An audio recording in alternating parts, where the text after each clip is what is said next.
नमस्कार दोस्तों, स्वागत है आपका गिरी फेम एजुकेशन में एक बार फिर से। चलिए तो बिना देर किए स्टार्ट करते हैं लेसन को। आज का पहला सवाल, बर्ड फ्लू को रोकने के लिए किस राज्य सरकार ने मुर्गियों की कलिंग के निर्देश दिए हैं? अभी जो है वो कौन से राज्य में काफी ज्यादा बर्ड फ्लू फैलने का जो केस चल रहा है, तो ये चल रहा है केरल में। और केरल की सरकार ने कहा है कि मुर्गियों को कलिंग करने का निर्देश दे दिया गया है। कलिंग का मतलब है किलिंग, से इसे आप याद कर सकते हैं। ये इन्हें मार देने का आदेश दिया गया है ताकि यहाँ पे बर्ड फ्लू ना फैल सके, ज्यादा ना फैल सके।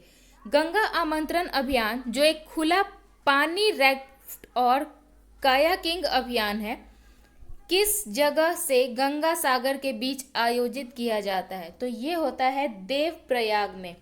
हमारे जल शक्ति मंत्रालय द्वारा यह चलाया जाता है और लॉन्च किया है इसे जल शक्ति मंत्री ने, और जल शक्ति मंत्री हैं हमारे गजेंद्र सिंह शेखावत। मोबाइल पर जीएसटी 12% से बढ़ाकर कितना कर दिया गया है? हाँ, तो अब मोबाइल महंगा होने वाला है, तो ये पहले 12% जीएसटी हम लोग मोबाइल पे देते थे, लेकिन अब ये 18% पे करना पड़ेगा। कातेरिना सेकालोपोउलो किस देश की पहली महिला राष्ट्रपति बनी है? कातेरिना सेकेलापोउलो ये बनी है ग्रीस की राष्ट्रपति, पहली महिला राष्ट्रपति है। सवाल ये भी पूछा जा सकता है, ऐसे पूछा जा सकता है कि ग्रीस की पहली महिला राष्ट्रपति कौन है, या तो फिर नाम दे दिया जाएगा और पूछा जाएगा कि ये कौन से देश की पहली महिला राष्ट्रपति बनी है। तो आपको दोनों तरीके से सवाल को याद करना होगा। भारत ने किस बाढ़ प्रभावित देश को 600 टन चावल सौंप दिए हैं? तो भारत ने दिया है मेडागास्कर को। यहाँ पे बाढ़ की वजह से काफी ज्यादा खाद्यान्न में इन्हें कमी आ रही थी, तो भारत ने 600 टन चावल मेडागास्कर को दिए हैं।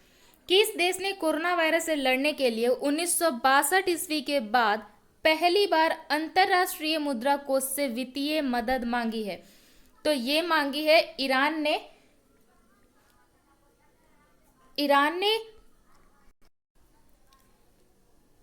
और ये अंतरराष्ट्रीय मुद्रा कोष का हेडक्वार्टर जो है वो है वाशिंगटन डीसी में। किस राज्य ने कौशल शतरंग युवा हब और मुख्यमंत्री अप्रेंटिसशिप की योजनाएं शुरू की हैं? तो ये की है उत्तर प्रदेश ने। रियलमी के ब्रांड एम्बेसडर पहले अभी कुछ दिन पहले ही सलमान खान को बनाया गया था, अभी फीमेल में श्रद्धा कपूर को बनाया गया है। मसानजोर बांध किस राज्य में है? तो मसानजोर बांध जो है वो झारखंड में है। और अगर आपसे सवाल पूछा जाए कि किस नदी के ऊपर है, तो ये मयूराक्षी नदी के ऊपर है।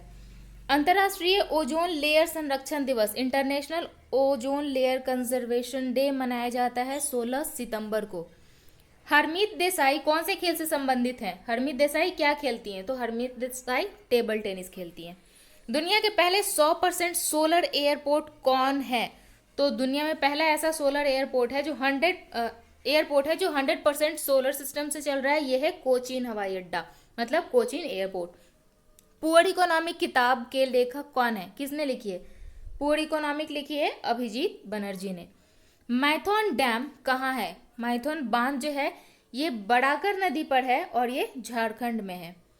व्लादिमीर जेलेंस्की किस देश के राष्ट्रपति हैं? व्लादिमीर जेलेंस्की यूक्रेन के राष्ट्रपति हैं। मिश्मी की पहाड़ियां किस राज्य में है? मिश्मी की पहाड़ियां अरुणाचल प्रदेश में है।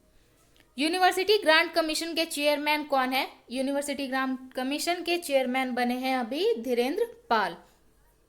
भारत में पॉस्को एक्ट किस वर्ष पास किया गया? तो पॉस्को का पूरा नाम आप कमेंट बॉक्स में बताओगे, और ये एक्ट पास हुआ था 2012 में।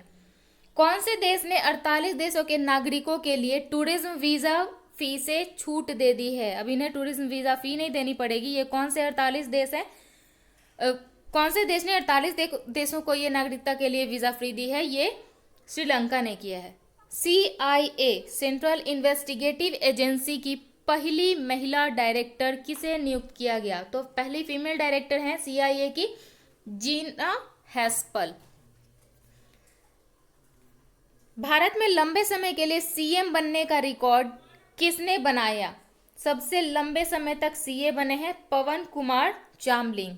एशियान में कितने सदस्य देश हैं? एशियान में कुल 10 सदस्य देश हैं। एशियान का हेडक्वार्टर कहाँ है, यह बताओगे। वर्ल्ड ब्रेल डे कब मनाया जाता है? यह मनाया जाता है 4 जनवरी को। अमित शाह के बाद बीजेपी के अध्यक्ष कौन बने? पहले बीजेपी के अध्यक्ष अमित शाह थे, अभी अमित शाह हमारे गृह मंत्री हैं, लेकिन अब अध्यक्ष कौन बने हैं? तो अध्यक्ष हैं JP Nadda. Organisation of Islamic Corporation OIC का 14वां शिखर सम्मेलन कहाँ हुआ? तो ये हुआ है मक्का में। शेख इमरान अब्दुल्ला किस देश के गृह मंत्री हैं?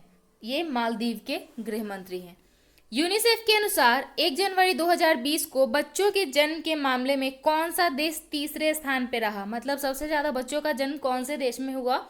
तो पहला स्थान और दूसरा स्थान तो हम लोग जानते हैं। पहला सबसे आगे रहा भारत, जहां 1 जनवरी को सबसे ज्यादा बच्चों ने जन्म लिया। सेकंड पे रहा चीन, और तीसरा कौन रहा? तो तीसरा रहा नाइजीरिया।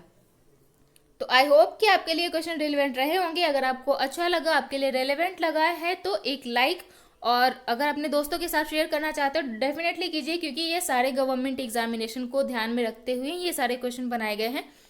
तो आई होप आप शेयर भी करोगे, लाइक भी करोगे। Thank you, have a nice day.